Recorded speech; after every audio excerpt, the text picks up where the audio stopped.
Het was spuug. Het snijdt dwars door mijn ziel. En dit is geen impulsbeslissing.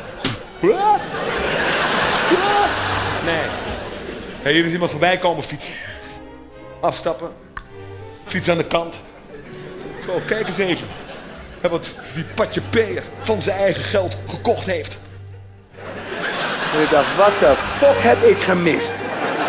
Hey, iedereen heeft een life-changing moment beleefd. En het enige wat ik heb, is een foto van 4 slapende Japanners. Wij weten allemaal als je hier op Amsterdam Centraal Station een taxi wil regelen. En je krijgt een beetje ruzie, de taxichauffeur wordt agressief, dat je dat niet doet. Goody. Ze had geen idee waar ze was in Amsterdam. Geen idee. En ik zie dat en ik vind het zielig.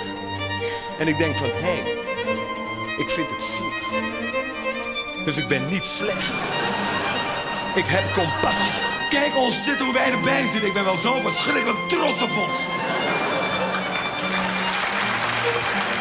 Voor jezelf. Voor jezelf, voor jezelf.